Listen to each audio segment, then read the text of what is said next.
Breaking news, Saldico mukhang nahuli na ni Marcos Jr. Grabe. Ano yun?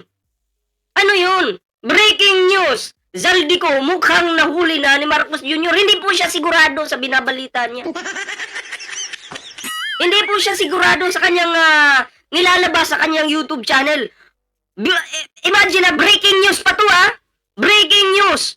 Mukhang nahuli na ni Marcos Jr. daw. So hindi siya sigurado sa binabalita niya. Ha?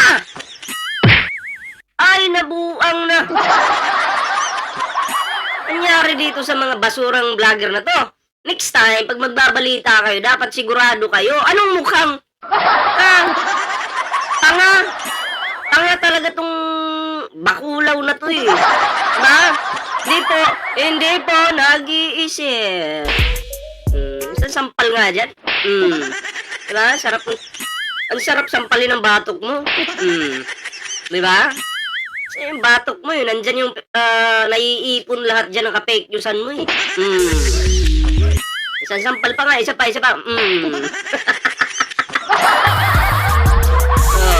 Kaya na magandang gabi po sa iyo lahat. Diba? Ulitin natin, pakinggan nyo.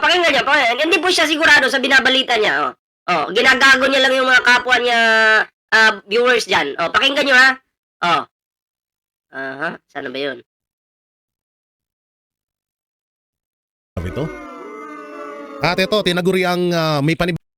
Breaking news, Saldico mukhang nahuli na ni Marcos Jr. Breaking news pa yan Breaking news na hindi sigurado.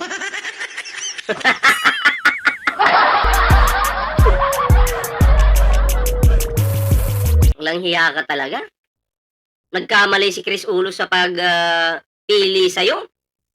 Ay, alam mo, ito, baliw talaga to, di ba? Hindi ka pwede magbalita nang hindi ka sure. Breaking news pa yan Breaking news! Grabe. May tama ito sa utak. Grabe to. At ito, tinaguri ang may panibag... Hindi pa siya sure sa kanyang binabalita, tapos ang sabi niya, grabe to. Buisit! Ay, naka po. Grabe to mga pre, sabi. Bago na naman pong pumalit kay Martin Romualdez at kay Saldico sa pwesto nung sila ay mga nandyan pa sa Congress. Natural, may papalit dyan. Bugok pala yung vlogger na yan, si Bongbong ang huhuli. Di ba? Obligasyon ba? Pulis ba si PBBM para hulihin ng Pangulo yung magnanakaw na yan? Di ba? At kilalanin ho natin yan. Grabe yan. Grabe talaga kasi hindi ka sigurado sa balita mo. Diba? Kahit nga kami, kinakabahan sa mga pinagsasabi mo eh. At ito yung mga bali-balitang mukhang kakanain ni Boying Rimulya itong si Marcos Jr. Patangay na talaga Utangin na, may bali-balita daw na mukhang kakanain ni Rimulya si PBBM. Saan mo nakuha yan? Bobo ka talaga, walang hiya ka. Hayop ka sa kasinungalingan.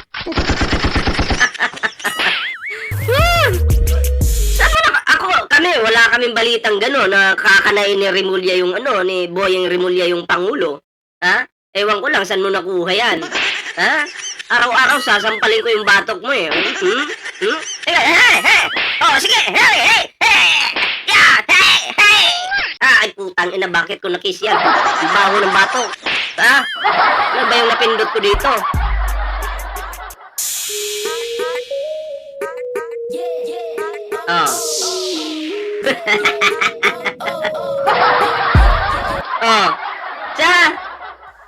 Etong mga DDS na to mga pre, ang gusto nila pera-pera lang. Kahit fake news yung kanilang nilalabas, sige lang, basta mauto kayo. Kasi mga DDS kasi mga bobo, mga uto-uto eh. Diba? Bobo mga uto-uto eh. Minsan nga, pag sinabi, magra-rally tayo sa ilalim ng dagat, sasama po yung mga yan dahil mga tanga, mananawagan daw po sa ilalim ng dagat dahil mga kupal at mga inutil at mga kutong lupa. Diba?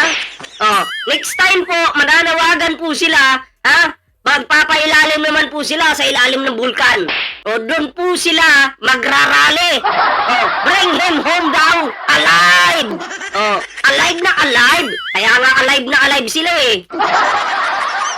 O, sino yan? Alive na alive sila eh. Diba? Dahil mga bangag. O, diba?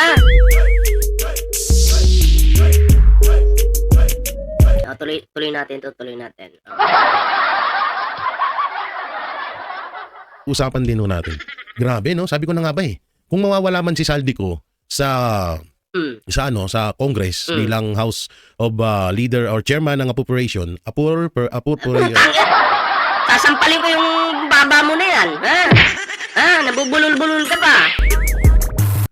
Appropriation o appropriation, sabi mo. Appropriation daw. Tanga. Dilakta yung mata, nakatingin pa sa sa taas, oh. Ha? Grabe, kukuha na nga lang kayo ng vlogger. Ito, lutang. Yung isang ngungo. Oh, hindi kayo magkakaintindihan yan. Diba? Ngungo! Ngungo yung tropa nila eh. Oh, diba? Tapos, pag ginagawan pa ng mga DDS na na magiging tagapagsalita daw ng Malacanang pag naging presidente si Sara Duterte, yung ngungo magiging tagapagsalita.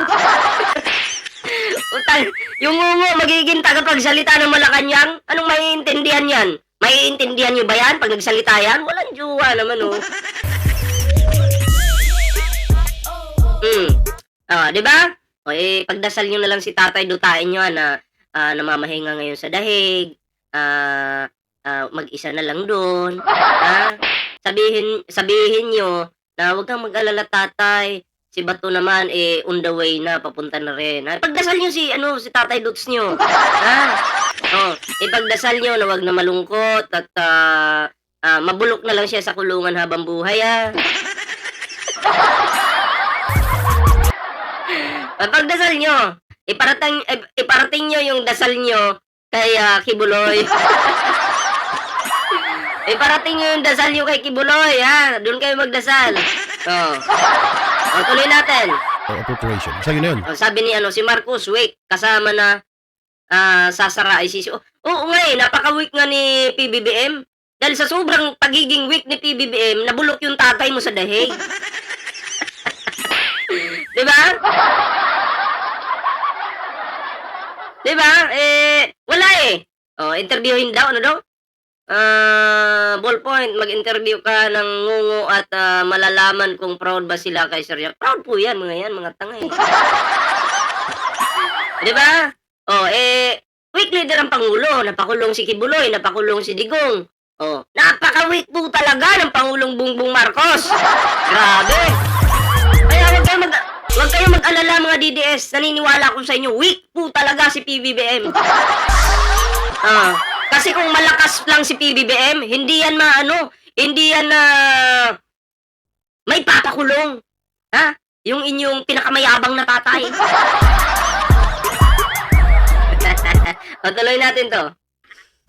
Bulol no? Alam naman natin na may mga papalit dyan. Siyempre, hindi pwedeng, ang mga magnanakaw, hindi nakukontento sa mga nanakaw nila. Tama. Yan, di talaga yan nakukontento. Nagnanakaw yan. Diba? Tingnan mo yung tatay mo. Tiba-tiba, puno yung bulsa. Diba? Watching from Kalibo Aklan. Shoutout po sa'yo, number lang yung pangalan mo salamat po kay Kanji official. Salamat sa flood control project. Huwag kang mag-alala, yung budget na yan hindi natin kukurapin yan. Mapupunta yan sa tama, hindi sa mali, Salamat po, salamat. Kaya tuloy-tuloy ang nakawan ng mga yan. So ngayon, eto nga, may pumalit na. Pero alam ko na ito ay kautusan pa rin ni Martin Romualdez. Alam na alam niya. Alam na alam niya. Ang kapital, laway. Diba? Pag nagsalita kayo, dapat may mga ebidensya. Oo. Wala Diba? Ang kapital niyo, laway. Kaya tingnan niyo, wala nang naniniwala sa inyo. Maharlika, iniiwan na ng mga DDS. Kayo, mga bayaderos, mga bayaran ng mga basura para gumawa lang ng fake news, iniiwan na. Wala nang naniniwala sa inyo. Pati yung USB ninyo, napanis na. Oh, diba? Oh, sabi nyo, nasa katotohanan kayo. Nasa na yung USB? Oh, nandito si Iyotman, oh. Iyotman! Oh, shoutout sa'yo, ah. Oh, nasa na yung USB? Meron pa ba? Hawak nyo pa ba? Oh, USB, dali, patingin naman. Wala na, panis na yung issue na yan. Oh, gusto naming malaman kung ano ba yung nilalaman nun. Oh. Wala kayong may labas? Oh, asang-asa pa naman sila, tuwan-tuwa pa. Oh, di ba? Tuwan-tuwa na sabi nila, yes! Yan, mabubuking na si BBM, sabi nila. Wala namang USB, nasa na? Oh. Himawari, salamat sa pamember ha, salamat po. Ayan. Oh. Si Himawari po ay nagpamember na sa grupo ng mga Akatsuki. Oh, kaya salamat.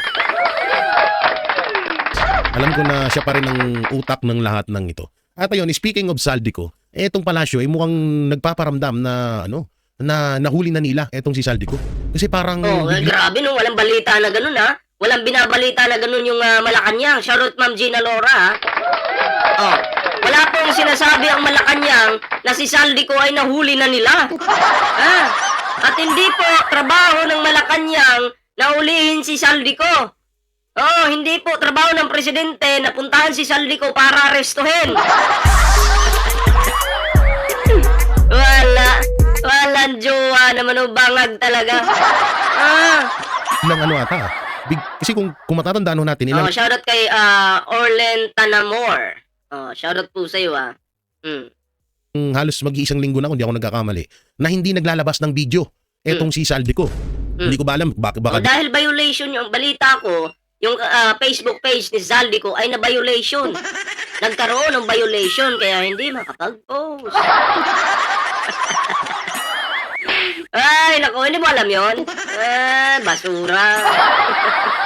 December lang or baka tawag dito, baka ano lang ho yung ano natin, yung baka ayaw niya lang sirain yung Pasko natin o yung okasyon sa mga nitong December.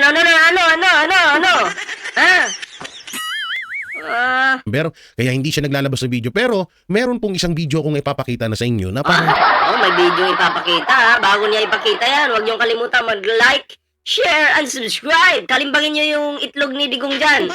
Ha? Di ba yung laylay? Sa Bisaya pa laylay ng itlog ni Digong. O, kalimbang... ano niyo? Hawakan niyo ha. Kalimbangin niyo. Pag kinalimbang niyo yan, makakapag-like na kayo. Ha? Digong, masaya ka pa ba dyan sa dahe?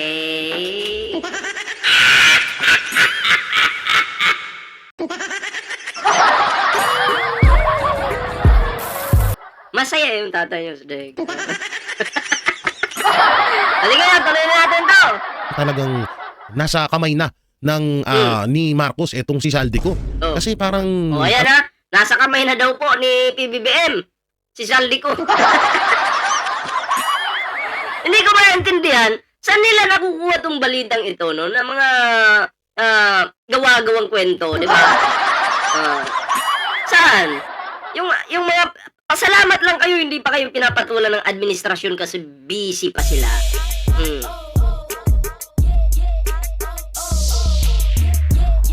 Sino tumuha ng jacket?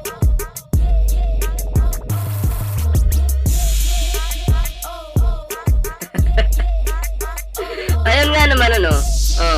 Paano nga naman papaniwalaan yung nagsasalita? Mukhang paa. Diba? Hindi naman po tao yung nagsasalita. Ayan ha, kalimbangin nyo yung like dyan ha. Tuloy. ano na sila Sigaw muna natin to. Hoy, sabay-sabay po tayong sumigaw ha. Tatay nyo karton. Tatay nyo karton. Tatay nyo karton. Tatay nyo karton. Hashtag Tatay nyo karton. Tatay nyo karton. Oh yeah. Tatay nyo karton. Paano na yan? Yung tatay nyo ay karton. Ano na, mga DDS? Hoy! Maglabasa na kayo dyan! Maglabasa! Asa na kayo? Hey!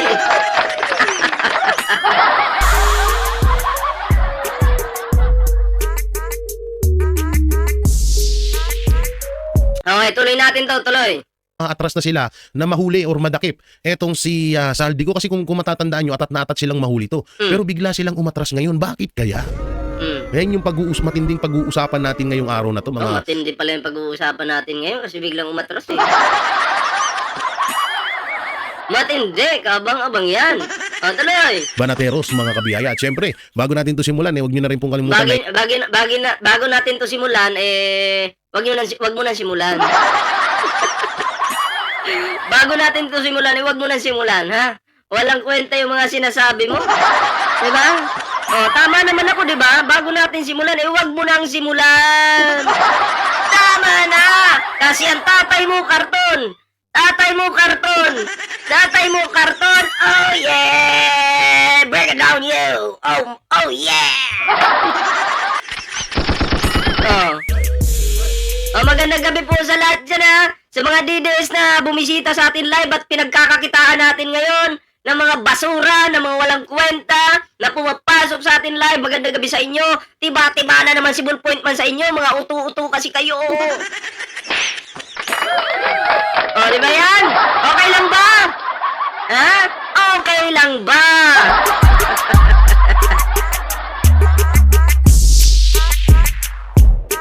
Anyway, bago tayo mag-move sa next topic, ayan ha. Ayan, kung bago pa lang dito sa ating YouTube channel, huwag kalimutan mag-like, share, and subscribe para naman maging updated ka sa lahat ng mga uploads natin. Ayan. May TikTok, may Facebook po tayo dyan mga pre. Huwag yung kalimutang kalembangin yan. Diba? So, ayan, move na po tayo sa next topic natin para tuloy-tuloy po tayo ngayon. Ayan, at magandang gabi po sa iyo lahat. Ayan.